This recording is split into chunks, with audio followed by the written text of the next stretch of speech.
The wedding hall, once full of cheerful chatter, shifted into uneasy murmurs as the news of Aaliyah and Hilda's disappearance spread quietly among the family. Charlotte gripped Xavier's hand tightly, her knuckles turning white. "They wouldn't just wander off," she whispered, her voice trembling. "They know better than that."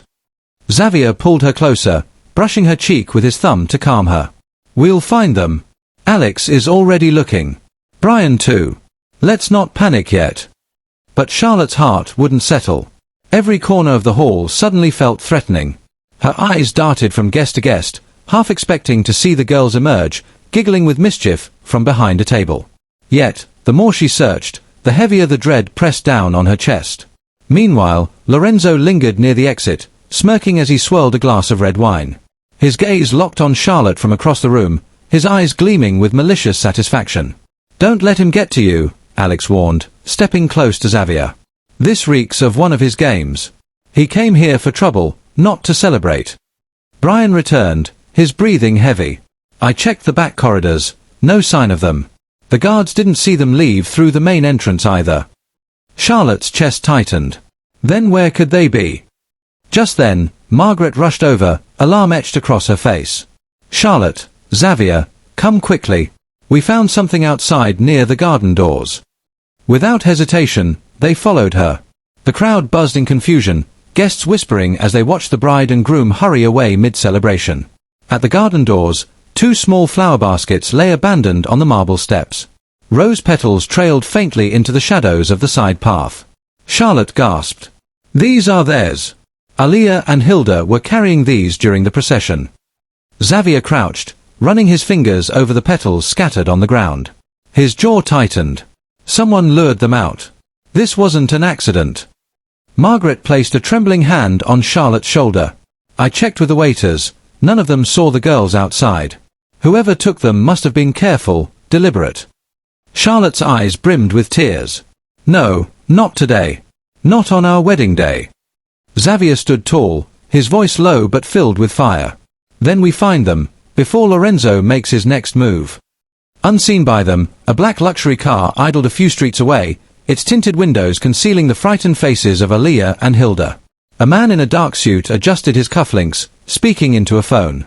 "They're secured," he said calmly, awaiting further orders.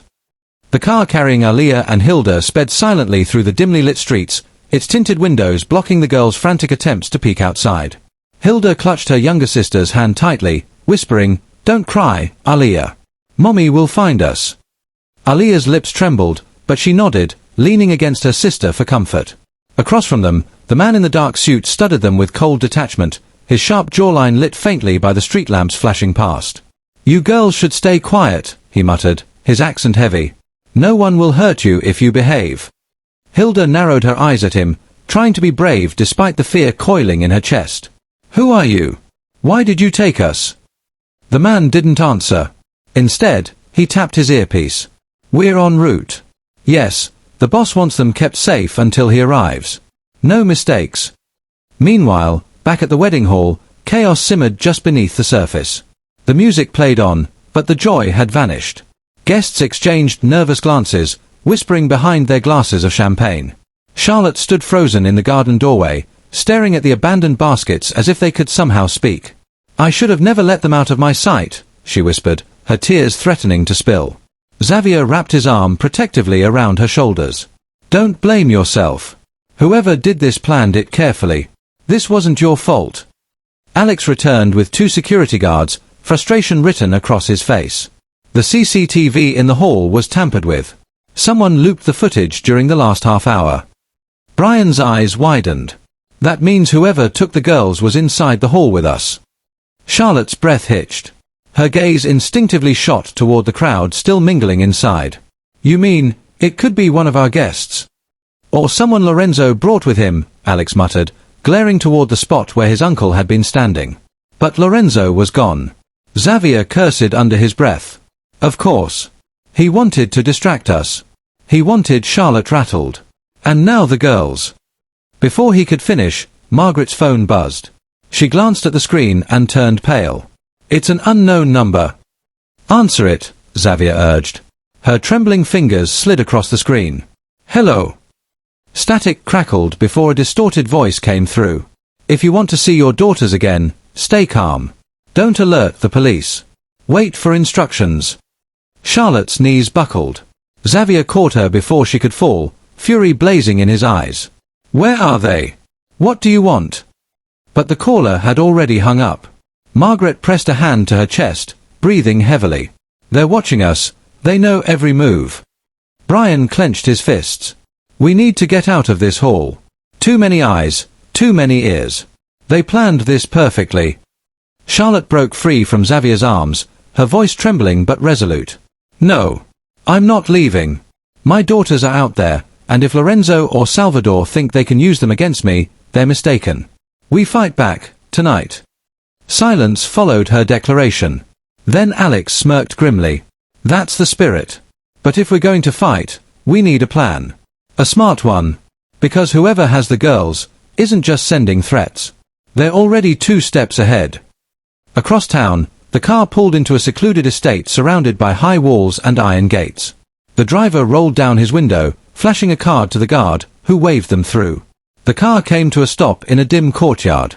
The man in the dark suit opened the door and motioned for the girls to step out. Where are we? Aaliyah asked, her voice barely a whisper. You'll see soon enough, he replied coldly. Hilda wrapped her arm around her sister protectively as they were ushered toward a sprawling mansion bathed in eerie golden light. At the entrance, a tall figure waited, broad-shouldered, with slicked-back hair and a faint scar along his jawline. His smile was calm, but his eyes burned with quiet menace. Welcome, he said smoothly, his voice dripping with authority.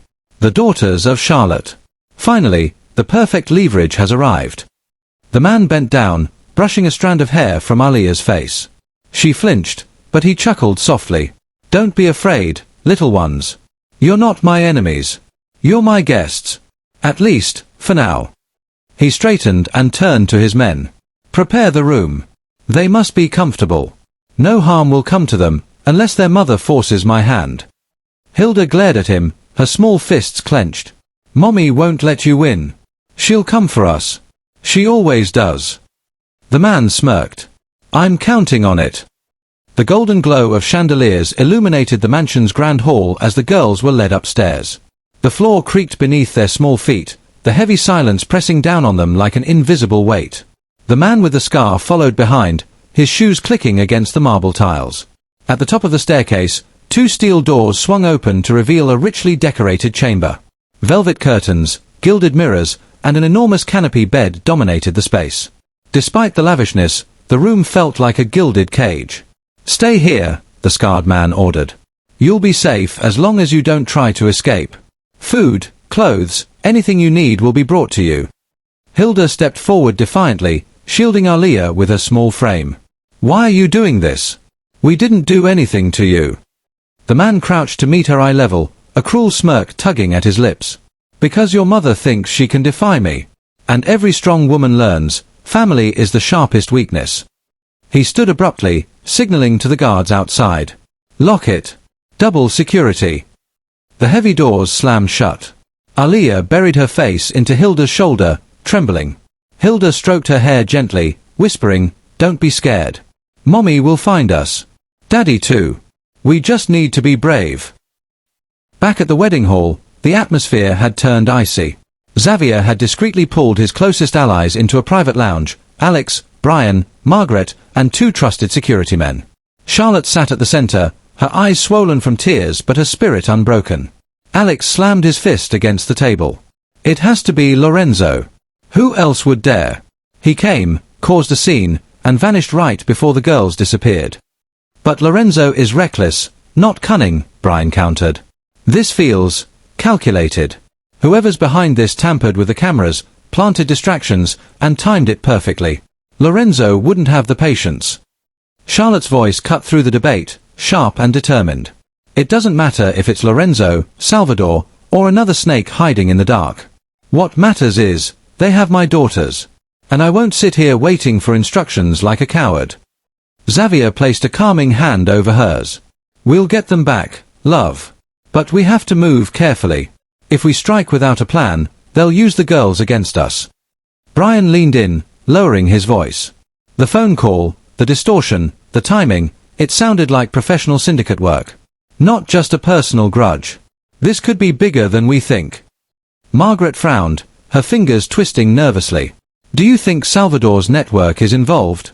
He always said he'd never involve children, but men like him only care about power. Xavier's jaw tightened.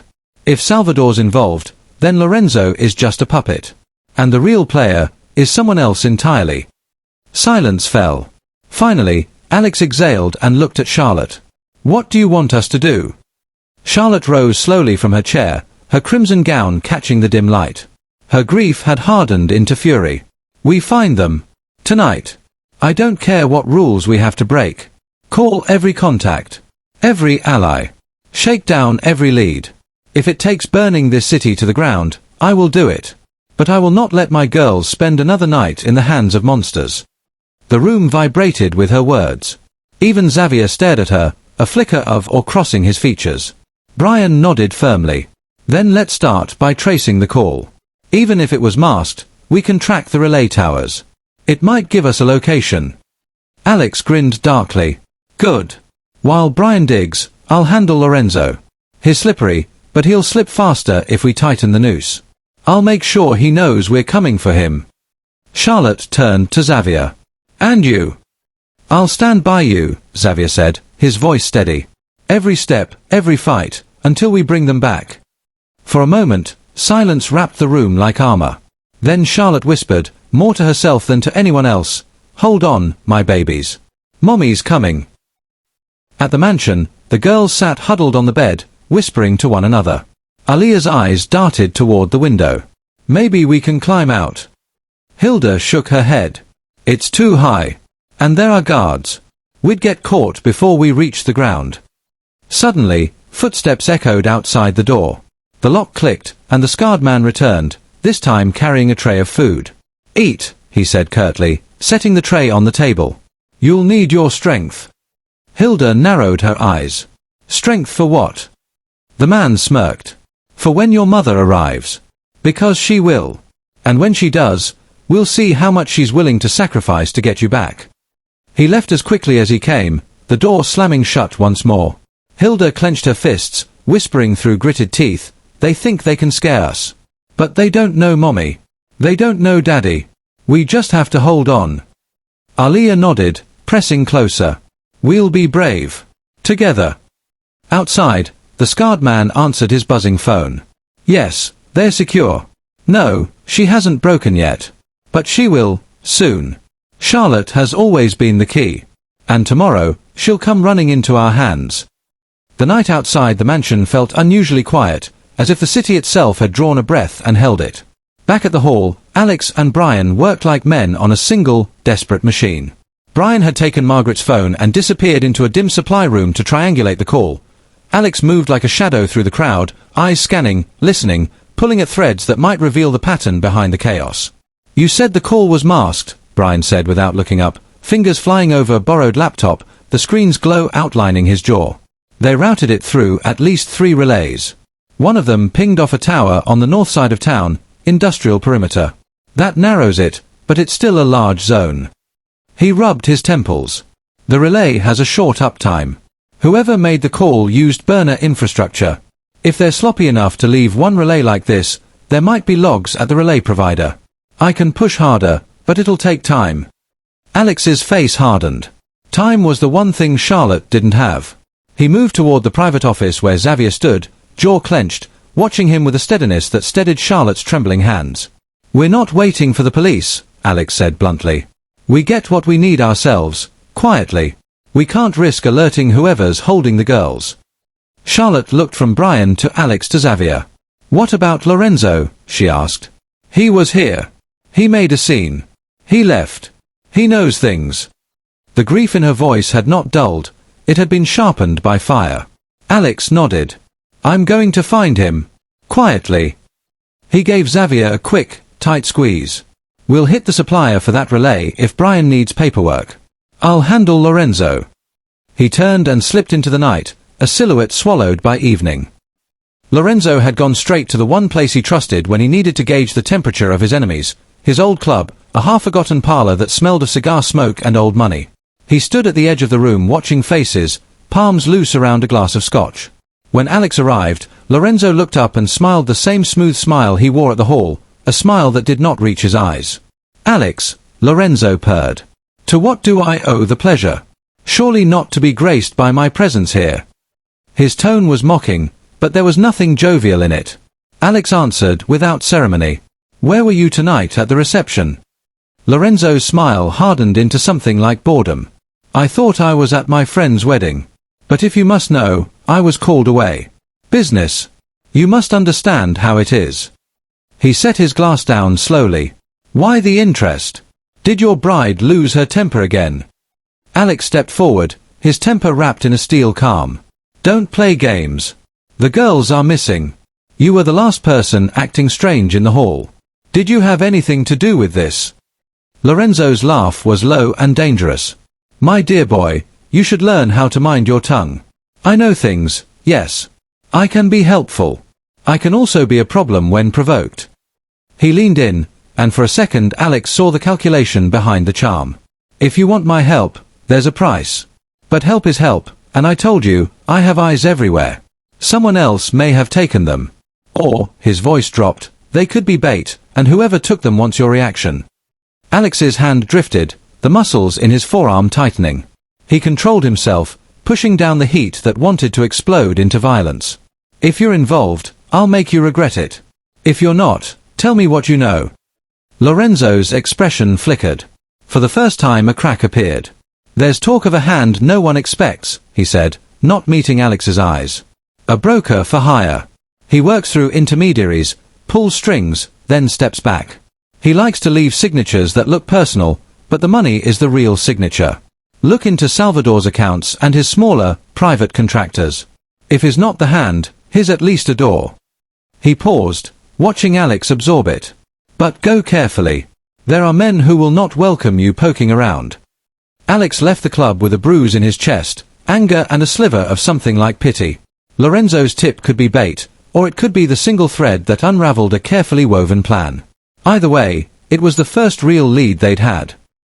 At the mansion, the girls had hours of silence to explore, and within that silence they discovered small things that were both ordinary and dangerous. A brass key hidden in a seam of the canopy bed. Faint chalk marks on the inside of the drapes, a child's attempt to keep track of time. A scrap of paper under the bedside table with a hastily scrawled phone number and the letters AN beneath it. Hilda tucked it into her dress as if tucking the clue into a pocket, eyes bright despite the fear. "Maybe it's a clue," she whispered. "Maybe if Mommy sees this, she'll know where we are." Aliyah, quieter and kinder in her fear, held onto the key. "We should hide it," she said. "They might check the room." Hilda nodded, slipping the paper into the hollow of a wooden leg, where dust gathered. They practiced their faces for when someone came in, calm, sleepy, compliant. It was a game they hoped never to be good at. Their captor continued to oscillate between cold politeness and veiled threats. He brought them food, books, and the softest blankets he could afford to buy. When he spoke of their mother, his voice took on an almost respectful timbre. "She'll come," he said once, watching the girls as if studying an equation. "She loves them. That love can be very costly." He left them alone often. During one of these long stretches of quiet, the girls explored farther and found a small balcony with a view that offered little help. Manicured hedges, a courtyard, and a single guard asleep in a chair near the fountain. The girls realized then that despite the grandeur, human mistakes existed. A guard who woke groggy, a door that clicked a little too late. They mapped the guard's routine in whispers, the way children sketch routes on a playground. It was small knowledge, but knowledge could be a blade. Back at the reception, Brian pushed a contact at the relay provider until he got someone willing to betray corporate caution for the right price. The contact sent a single log, a short list of connection timestamps and an anonymized origin network that traced back to a shell company registered to a logistics firm. The address was a warehouse district on the city's north rim, the same industrial perimeter Brian had mentioned earlier. "You got it?" Charlotte asked when he returned, her voice raw. Xavier's hand had never left hers. Brian nodded. "Warehouse district. It's a long shot, there are dozens of buildings, but if they used a relay there, there's a chance the operation uses the same route. If we move fast, we can hit the place before they transfer the girls again." "Then we move now," Xavier said, and there was no question in his tone. Alex returned at that moment, his own news tight and quick. Lorenzo gave a name. He floated Salvador's contractors. Salvador's men are messy, he uses subcontractors who keep loose ledgers. If they're involved, they'll be sloppy somewhere. We can't waste time. He looked at Charlotte. We'll split. 2 teams. I'll take the west approach with 2 men. Brian, you and Alex take the north. Xavier, you stay with Charlotte and keep the family here, but be ready to move. Margaret, you'll stay in the hall and keep it calm. He looked around at each face, as if measuring courage. We do this quiet. We take 1 building at a time until we get them back. Charlotte's breath came in shallow bursts. Take me, she said. I'm not staying in a hall while my daughters are out there. Xavier pressed his forehead to hers. You said no playing the victim. This is a rescue. I will be by your side. Alex hesitated for a fraction of a second, then bowed his head. Okay. But we move smart. If it's Salvador's men, they'll have numbers and guns. We go in and... He didn't finish the sentence. They all knew what he meant. At the warehouse district the air tasted of oil and cold concrete. Headlights cut through the dark as 2 cars eased into shadows. Alex, Brian, and 2 silent men slipped from vehicle to building with the practiced efficiency of those who had done this before. They crept along the walls, flashlights off, using the dark as a blanket. The warehouse they suspected was large and mostly dark, but a faint hum leaked through the metal. The sound of generators, of lives kept moving in secret. Alex peered through a narrow window and saw movement, a cluster of men around a makeshift set of monitors, paper strewn across a table. A woman's laugh, low and brittle, floated through past a doorway.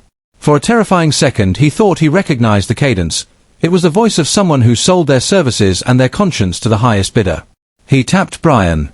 2 in, 2 out. Quiet. Brian nodded. They picked a side entrance where the lock looked old and rusty. Alex worked the bolt with a stolen set of keys like a locksmith moving through a familiar dance. Inside, the smell of cigarettes and cheap cologne hit him. Men glanced up, surprised, then reached for weapons. The fight was fast and brutal, the kind that leaves no room for hesitation. Alex moved like a man with a single prayer, bring them back. Brian covered him, a muted thud here, a strangled curse there. They incapacitated 2 guards, and Alex's hand closed around a man wearing a jacket with a logo the color of a shipping line. His pockets felt like small treasure, a set of identity cards, a few cash stubs, and, most importantly, a small ledger listing accounts receivable with initials. One of the vendor names matched the partial AN on the scrap the girls had hidden. Alex's pulse thudded in his ears. A name on paper could be a rope to pull someone out of the dark. Meanwhile, at the mansion, the girls tested the guard who slept near the fountain. Hilda had been practicing for the right moment, watching the guard's head dip, timed breaths like a metronome. When the guard shifted, she crept from the balcony and down a narrow service stair, heart pounding so fiercely she thought it might show through her ribs. She reached the sleeping guard and found him with a half-empty bottle and a far-off gaze. She didn't try to strike him, she simply whispered in a voice that was far braver than the tremor in her knees. Please. We need help. Our mother will come for us.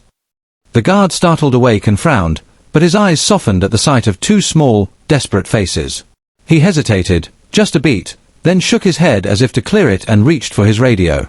This is wrong, he muttered, and Hilda grabbed his sleeve. Please, she begged. If you help us, we promise we'll remember. We'll tell Mommy you were kind. The guard's face crumpled in a way that made Hilda think of a man who had once been a son and a brother and had made choices he would like to forget. He didn't do anything heroic. He slipped Hilda a cigarette and some change and told her, in a voice hoarse with regret, that if she was really brave, she'd wait until night when the guard rotation changed. They count on the good to be small, he said. Don't make them bigger than they are. He gave a name, Musa, and a time when a supply truck would make a delivery. Hide that scrap. If you can get it to someone who knows how to read it, maybe it points to a man, a ledger. That's your way out. Hilda tucked the scrap tight inside her dress and climbed back up with her heart feeling as if it would burst. They had a name now. It was small, but it was something to hand Charlotte when she came, a thread that might lead to the tapestry's weak spot. Back at the warehouse, Alex leafed through the ledger while Brian kept watch. The initials AN corresponded to a shipping contractor listed as Antonio Navarro. The ledger showed a flow of payments, small at first, then increasing, payments to men who organized secure transfers. The notation beside Antonio's name had a date that matched the day Arya's murder had made headlines, a date that sent a cold spike through Alex's chest. Antonio, Brian breathed. That name's been in the papers before. Wasn't he tied to multiple transfers? He's messy. He leaves money trails. Alex's fingers trembled. He knew the name. It echoed through cases half buried in the city's underbelly. If Antonio's name appeared in this ledger, then the subcontractor network had been active and sloppy enough to write names down. Alex pocketed the ledger and the other documents. We go back with this, he whispered. We bring it to Xavier. He'll know who in law enforcement won't turn a blind eye. But somewhere deeper in his gut, another fear uncoiled. If Antonio was part of this, the scale was larger than a petty vendetta. It had the stench of a network that would not surrender anything easily. At the mansion, the scarred man spoke to a phone and to a room full of men like a director on a set. She's more stubborn than I expected, he said. Bring the girls here for now. Keep them comfortable. Let her call if she must, but set the price high. We'll play the footage afterward. Make sure Antonio's men are ready to move if she tries to go to the police. His reference to Antonio made Hilda's scrap thrum like a small drum inside her dress. She pressed her palm over it as if to feel it steady. For the first time since they'd been led through those doors, a sliver of hope bloomed. A name. A ledger. A man with messy payments. Outside, engines started, trucks and cars that would rumble toward some appointed motion. Inside, the girls made plans with childish solemnity. Count the hours, memorize faces, tuck the scrap where it could not be found. If anyone asked them what they did to survive, they promised each other they would say the truth. They listened, they watched, they waited. Charlotte sat in the back of a car as they moved toward the warehouse district, Xavier beside her, a map of the city illuminated on a tablet between them. Her eyes were hollow but fierce. The night had carved a new kind of patience into her.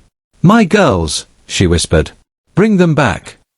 Xavier took both her hands and held them as if they were the only anchors left in the world. We will, he said. We have a lead now. That ledger, Alex said Antonio. If Antonio's name is on the ledger, then someone above him is paying. We go in, we take what we need, and we walk out with the girls. Charlotte breathed in slow, controlled breaths.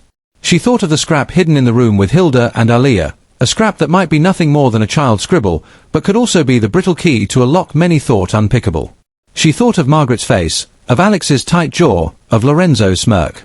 A dozen motives orbited the dark: money, revenge, leverage, old grudges. She knew now that love was not always the enemy. It was also the target. Let's go, she said at last. Before they move them again. They moved then as a single, jagged thing, people who loved too much and therefore feared too little. Engines bellowed, headlights cut through smoke, and the city watched them disappear into the night. The warehouse's air was thick, the hum of generators vibrating through steel beams. Alex crouched low, one hand signaling Brian and the two men to fan out. The documents in his pocket felt like burning coals, heavy with names that could expose more than kidnappers, maybe an entire network of handlers. He pushed the thought down. First, the girls. Through a broken window, Brian's flashlight beam flickered once, then disappeared. Their silent language was fluent by now, 2 guards ahead, distracted. Alex crept forward, boots soft on concrete, and caught sight of a makeshift operations hub. Monitors lined the table, feeds from small cameras positioned around an estate, wide courtyards, hallways, even the bedroom where Hilda and Aaliyah were kept. Alex's chest tightened. They're here. This is the eye of the storm. A man slouched in a chair, scrolling on his phone. His vest bore the same shipping logo as the ledgers. On the desk lay an unsealed envelope, stamped with the initials SV. Salvador Vargas. The name Lorenzo had dropped now stood before Alex in black ink. He grabbed the man before he could shout, one arm across the throat, the other clamping his mouth. Brian swept the room, muffling another guard against the wall. Within seconds, silence returned, broken only by the steady hum of the generators. Bag it all, Alex whispered, nodding at the papers, drives, and monitors. Take the envelope. Everything. Brian stuffed the evidence into a black satchel, pausing only at a series of receipts. Look at this. Large cash movements, same dates as the relay activations. And, he held up a drive, a secure line log. If we get this decrypted, we'll know who gave the order. Alex's jaw flexed. We already know enough. Salvador's in this. But as he said it, his gut clenched with unease. Salvador might not be the architect. He might just be another contractor. And architects were harder to see. At the mansion, Hilda lay awake, staring at the ornate ceiling, whispering to Aliyah when the guard shift changed. "It's now," she said, clutching Musa's hint like a talisman. The girls crept to the balcony, small shadows against the velvet dark. Down below, the supply truck rumbled in, headlights cutting across the fountain. 2 guards moved to receive crates. One of them was Musa. He didn't look up at first, but when he did, his gaze flicked to the balcony. A quick, sharp nod. Then he dropped a crate with deliberate clumsiness. From the split wood, a small scrap of paper fluttered to the ground, almost invisible unless you were watching. Hilda's heart hammered. She tugged Aliyah's sleeve. "Look, he left something." The girl scrambled back to the room, waiting until footsteps faded. Then Hilda crept down again, nerves like fire in her veins. She snatched the paper, stuffed it inside her dress, and sprinted back upstairs. Under the candlelight, they unfolded it, a sketched map of hallways and a crude mark over a gate. 2 words scrawled beneath, "Change shift." Aliyah's lip trembled. "He wants us to run."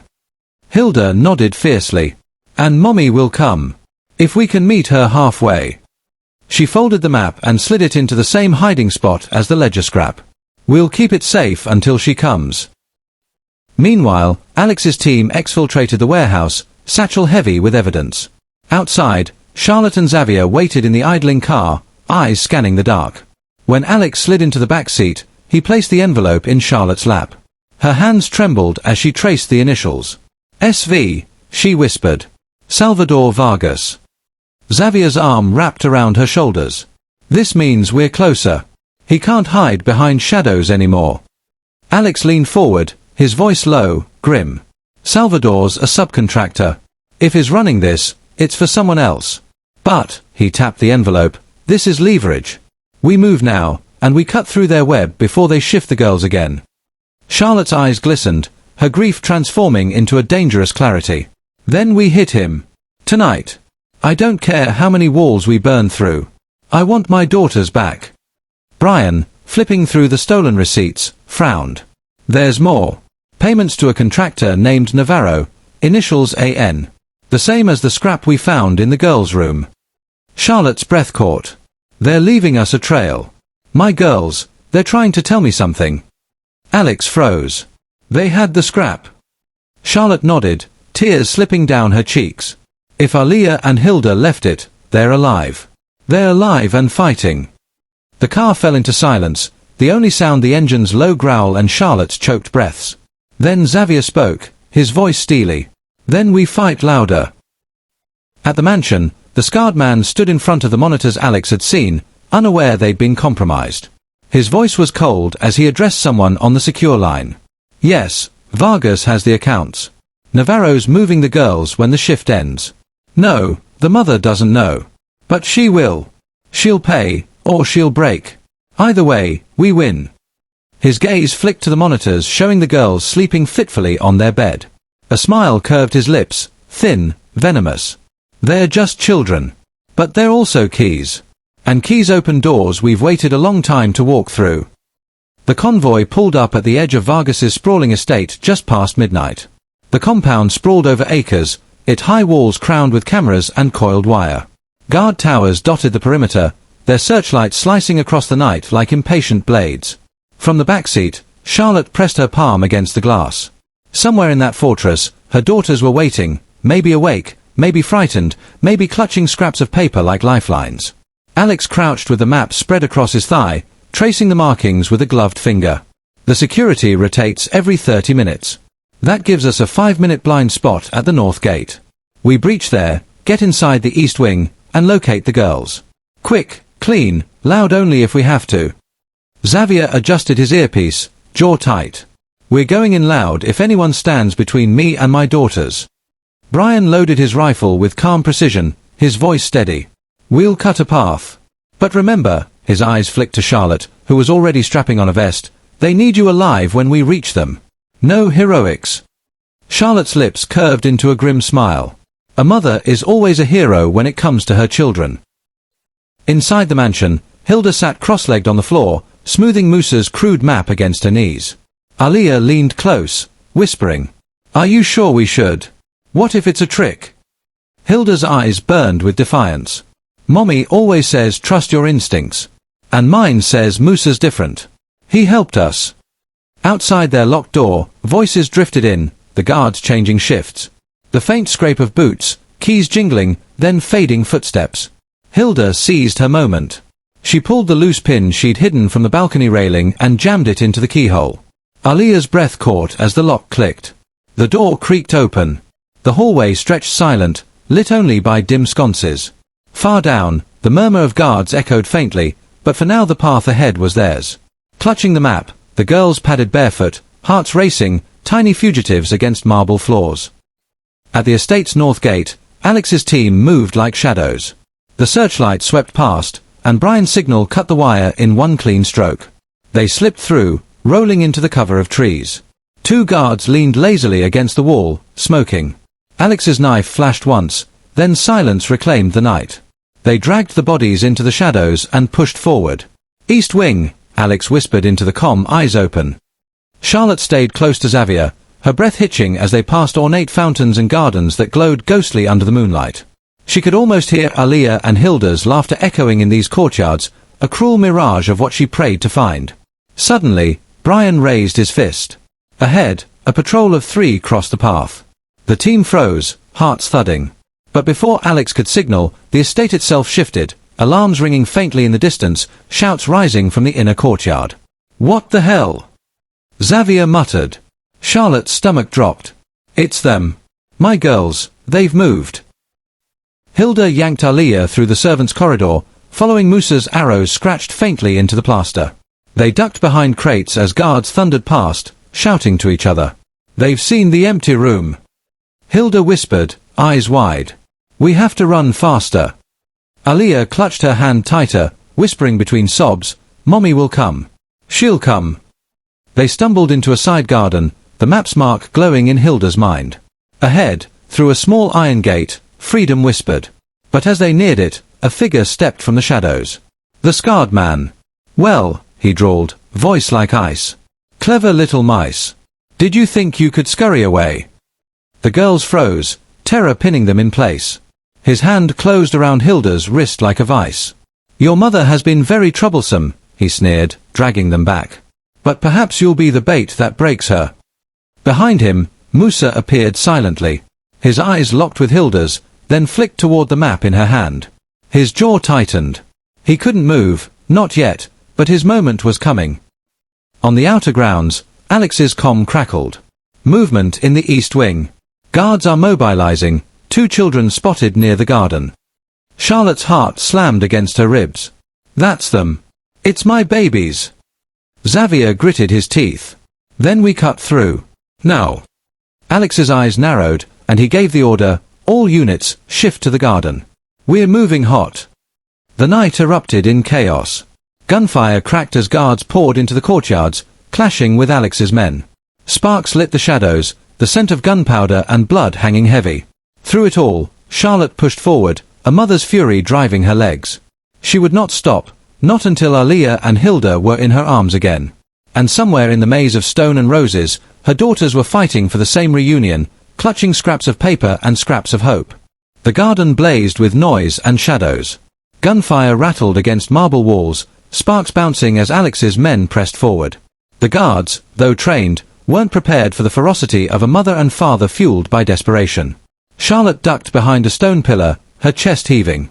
She clutched the sidearm Brian had handed her earlier, hands trembling, yet her eyes burned with something stronger than fear. Charlotte, Xavier growled, pulling her close as bullets ricocheted. Stay behind me. She shoved him back with surprising force. No. If he has my girls, I'll face him myself. Brian covered their flank, shouting over the chaos. They've got movement near the south gate.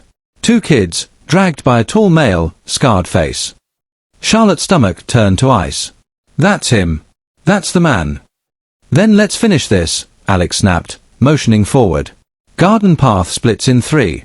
We cut him off. They surged ahead, weaving through fountains and rose-covered arches. The air smelled of gunpowder and iron, the shrieks of dying men echoing across manicured hedges. Hilda twisted against the scarred man's grip, nails clawing his arm. Aliya cried out, struggling to keep up as he dragged them both toward a hidden passage near the south wall. "Stop fighting, little birds," he hissed. "You're worth more alive. But test me again, and I'll break your wings." Behind them, Musa appeared, walking calmly as if part of the guard detail. His hands gripped a rifle, but his eyes flicked once, sharply, to Hilda. She stilled, sensing the silent promise in that glance. "Wait. Hold on." The scarred man shoved them toward the iron gate, where a black SUV waited with its engine running. But before he could push them inside, shots cracked in the distance. Shouts erupted. Alex's men were closing in. The scarred man cursed under his breath. They came faster than expected. He tightened his grip on Aliyah, dragging her up roughly. "Then we move now." Hilda's eyes darted to Musa. He stepped closer, his rifle lowering slightly, too slightly. The scarred man didn't notice. Not yet. Inside a penthouse miles away, Lorenzo stood at a floor-to-ceiling window, phone pressed to his ear. Below, Lagos glowed with restless energy, traffic and neon spilling across the city. "Report," he barked. Static crackled before a trembling voice responded. "Sir, they breached the estate. The Shi family is inside. The girls." "The girls what?" Lorenzo's voice cut like a knife. "Compromised. They're fighting back. We can't secure them." Lorenzo's fist slammed against the glass, rattling the panes. "Useless. Salvador promised this was sealed." At that, a low chuckle drifted from the velvet armchair behind him. Salvador Vargas swirled his drink lazily, his dark suit immaculate, his expression infuriatingly calm. "I told you, Lorenzo," he drawled. "Children are unpredictable. Mothers even more so. You can't cage desperation. It always finds a crack." Lorenzo spun, eyes blazing. "This was your operation. Your men, your estate, your name on the accounts. If this unravels, it's your head the police will take first." Salvador rose slowly, setting his glass aside. "Then perhaps it's time we let the puppet masters step out of the shadows." "Puppet masters?" Lorenzo snarled. Salvador's lips curved into a cold smile. "You didn't think we were the top, did you?" "No, Lorenzo. We've been errand boys all along. And when they come to collect, neither of us will matter." Lorenzo's stomach twisted. He hated being kept in the dark. But before he could speak again, his phone buzzed with a new message, just 4 words that drained the blood from his face. "Keys are almost free." Back in the garden, Charlotte broke into the clearing, her eyes locking instantly on the scarred man. Her heart lurched, Aliyah struggling in his arms, Hilda clinging to his side, both terrified but alive. "Let them go!" Her voice tore through the night, raw and fierce. The scarred man turned, sneer widening. "Ah! The mother lion arrives." Xavier raised his weapon, finger tight on the trigger. "One step, and you don't live to regret it." The scarred man laughed, dragging Aliyah tighter. "You think I fear you? You think bullets scare a man who's already dead inside?" Musa shifted behind him, hand tightening on his rifle. His eyes met Hilda's again. She nodded almost imperceptibly, the tiniest movement. Then chaos detonated. Alex's men poured in from the flanks, suppressing fire lighting the night. Charlotte surged forward, screaming her daughter's names. The scarred man yanked Aliyah back, raising a knife to her throat. But in that split second, Musa moved, rifle cracking, blade flashing, betrayal unleashed. The garden became a storm of gunfire, blood, and desperate cries. The night ripped apart with muzzle flashes. Gunfire echoed through the hedges, shredding roses into crimson confetti. The smell of cordite mixed with wet earth, heavy and choking. Charlotte sprinted forward, instincts overriding fear. Every heartbeat screamed only one word, daughters. The scarred man dragged Aliyah toward the SUV, knife pressed to her throat. His sneer glistened with sweat under the security lights. "Take one more step, and the child's blood paints this garden." Charlotte froze, her chest heaving. But her eyes, sharp, blazing, never left her little girl's terrified face. Xavier edged sideways, his weapon steady. "Let them go. You're not walking out of here otherwise." Brian and Alex's men fanned out, surrounding the scene, but none dared fire. The risk to the girls was too high. And then Musa struck. With a sudden twist, his rifle but slammed into the scarred man's wrist. The knife skittered across the cobblestones, clattering near a rose bush. Hilda screamed as Aliyah tore free, stumbling toward Charlotte. But the scarred man moved like a predator. He recovered instantly, elbowing Musa hard, sending him staggering. With a guttural roar, he pulled a pistol from his waistband and fired wildly. The first bullet tore through a guard's shoulder. The second shattered the marble fountain. The third missed Charlotte's head by inches. Down! Xavier roared, diving to cover Charlotte and Aaliyah. Inside the penthouse, Lorenzo's hand trembled around his phone. The words glowed against the dark screen. Keys are almost free. What the hell does that mean? He demanded, spinning toward Salvador. The older man's face was calm, almost amused, as if the unraveling of their empire was entertainment. He poured himself another drink, the crystal glass catching the city's lights. It means, Salvador said softly, that the children aren't what they seem. Do you really think we were protecting them for ransom? Lorenzo's breath hitched. You said they were leverage. Salvador's eyes glittered with contempt. Leverage? No. They are code. Living code. Their blood, their lineage, it unlocks everything. Accounts, systems, hidden empires. Without them, we're ghosts. With them, immortals. Lorenzo staggered back. You dragged us into this. Into something we can't fight. Salvador raised his glass in mock salute. Welcome to the real board game. And tonight, either their mother saves them, or we all burn. Back at the garden, Musa recovered, fury flashing across his face. He lunged at the scarred man, grappling with him beneath the fountain spray. Water and blood splattered as the two men wrestled, their grunts echoing in the chaos. Charlotte shoved Aaliyah into Xavier's arms. Take her! Go! No! Aaliyah screamed, clinging to her mother. Charlotte kissed her daughter's forehead, voice breaking. I will come. But I need to get your sister. Hilda still stood frozen near the SUV, eyes wide, unable to move. The scarred man's pistol whipped sideways in the struggle, pointing dangerously close to her small frame. Charlotte didn't think, she ran. Bullets cracked around her. Alex's men shouted. Brian covered her, firing bursts to suppress the enemy. She tackled Hilda, wrapping her body around her daughter just as the pistol went off. The shot ripped through her shoulder, fire exploding down her arm, but she didn't let go. Mama! Hilda sobbed. Charlotte's voice was hoarse, fierce. I've got you. I will never let them take you again. The scarred man bellowed, breaking free of Musa for a split second. His face twisted in rage, his pistol raising again. But this time, Charlotte was ready. Despite the pain, her hand found the fallen knife glinting by the roses. Her grip was shaky, but her eyes were steady. And across the clearing, Xavier saw it. His heart thundered. Charlotte, now! She lunged, knife slashing, the world narrowing to that single brutal moment. And far away, in the penthouse, Salvador's phone buzzed. A new message lit the screen. Mother has drawn blood. Salvador smiled coldly, lifting his glass once more. Checkmate begins.